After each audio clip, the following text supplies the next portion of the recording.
মানুহ মৰিল নে চাই থাকিব কথাটো সেইটো আপুনি কিন্তু এইটো কাৰণে যদি আপুনি লিখি দিয়ক আপুনি লিখি দিয়ক এখন যদি লিখি দিয়ে তেতিয়াহ'লে কোনো কথা আপুনি লিখি দিয়ক এক্সিডেণ্ট যিমান হ'ব কিবা হ'ব তাই আমি আৰু এই খুটা পৰ্যন্ত আপোনালোকে উঠাওক ৰাস্তাটো বহল কৰি দিয়ক সেইটো আমাৰ বেলেগ একো নহয় ৰাস্তা যদি বহল কৰি দিয়ে আহল বহল ওচৰলৈ এটা ব্যৱস্থা কৰিলেহে আপোনালোকে কামটো কৰক ৰাইজৰ অসুবিধা ক'ত পালে অধিকাৰ এনেকৈ নহ'ব নহয়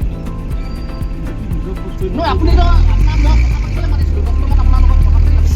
আপোনালোকক আমি কৈ দিম যে এনেকুৱা কথা তাত পুলিচ লাগিছে আপোনাক আমি কেনেকৈ হেৰি কৰিম আপোনাক কোনোবাই মাৰিবলৈ কাটিবলৈ মাতিছে নেকি মই কথা পাতিছিলোঁ অলপ আগত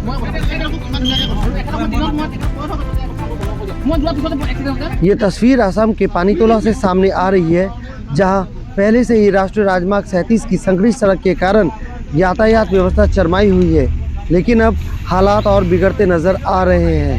रेलवे द्वारा पानीतोला रेलवे क्रॉसिंग के समीप हाइट गॉज का निर्माण करने के लिए फाउंडेशन बोल्ट की ढलाई की गई है। इस निर्माण कार्य से वाहनों के आवाजाही में गंभीर बाधा उत्पन्न हो रही है।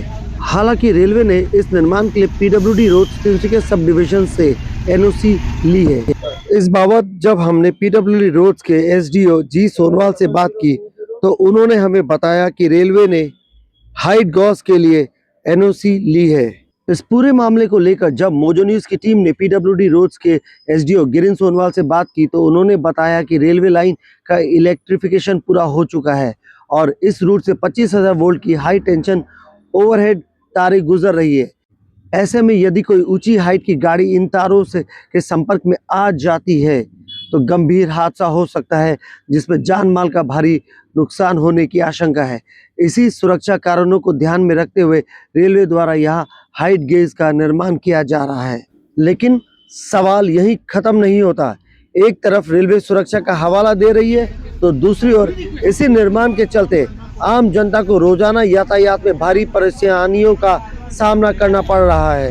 अब बड़ा सवाल यह है, क्या सुरक्षा और सुविधा के बीच संतुलन बनाना प्रशासन की जिम्मेदारी नहीं, और अगर हाँ तो फिर जनता को राहत कब मिलेगी? मोजो न्यूज की तरफ से मैं ऋषु कलंत्री। चलिए सुनते हैं मटक युवा छात्र परिषद के कल्याण चेतिया का इस संदर्भ पे दिया गया बयान को। পানীতোলা ৰেল গেট তথা পানীতোলা বৰনামঘৰ গেটলৈ সোমাই যোৱা পানীতোলা বৰদৈ পথৰ যি এখন ৰেল গেট আছে এই ৰেল গেটখনে নিৰ্মাণ কৰিলে এবাৰ যি বৈদ্যুতিক তাৰ পৰিবাহী ৰেল চলিবৰ কাৰণে এখন গেট লোহাৰ গেট নিৰ্মাণ কৰিলে। তাৰ উপৰি আৰু এখন গেট নিৰ্মাণ কৰিছে য'ত ৰাস্তাটোৰ মানে একেবাৰে আধা লৈ লৈছে, যি ইমান ডাঙৰ গাঁত খান্দিলে তাত গাঁত খান্দি দুফালে দুটা খুঁটা পুতিবৰ কাৰণে গাঁত খান্দিছিলে। প্ৰথম অৱস্থাতে আমি তেখেতলোকক বন্ধ কৰি দিছিলোঁ, কামটো একেবাৰে বন্ধ কৰি গুচি গৈছিলে আৰু এতিয়া পুনৰবাৰ আহি ইয়াতে গাঁত খান্দি গেট পাতিবৰ কাৰণে ৰেল বিভাগে উঠি পৰি লাগিছে। আৰু আজি ইয়াত দিন দুপৰতে দিনৰ প্ৰায় 12:30 বজা কি 11:30 বজাৰ ভিতৰতে 12 কি 11:30 বজাৰ ভিতৰতে ইয়াত এটা এক্সিডেণ্ট হৈ গ'ল, য'ত কাম কৰি থকা অৱস্থাতে এখন ডাম্পাৰে এজন লোকক খুন্দিয়ালে, ইয়াতে স্থানীয় লোকক খুন্দিয়ালে আৰু তেখেত গুৰুতৰভাৱে আহত হৈছে আৰু তেখেতক চিকিৎসাৰ বাবে ইতিমধ্যে মেডিকেললৈ প্ৰেৰণ কৰিছে বুলি গম পালোঁ।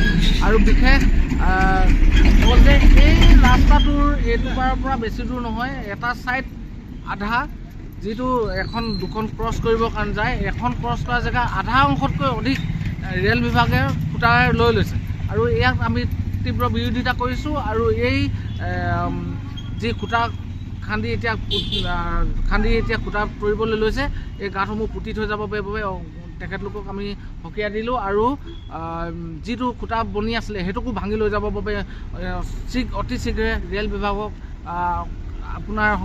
আপোনালোকৰ সংবাদ যোগেদি আমি দাবী জনালোঁ। যিহেতু আমাৰ যি ঘাইপথটোত আহিবলৈ যাবলৈ অসুবিধাৰ সৃষ্টি হৈছে, দুখন গাড়ী ক্ৰছ কৰিব নোৱাৰা এটা অৱস্থা হৈছে। দিনে হওক ৰাতিয়ে হওক এটা অটো লাইন থাকে, তাৰ উপৰিও দুখন গাড়ী ক্ৰছ কৰিব পৰা সুচল হোৱা নাই, যিহেতু 20 ফুটৰো কম ৰাস্তা হয়। আৰু গতিকে পুনৰ অসমৰ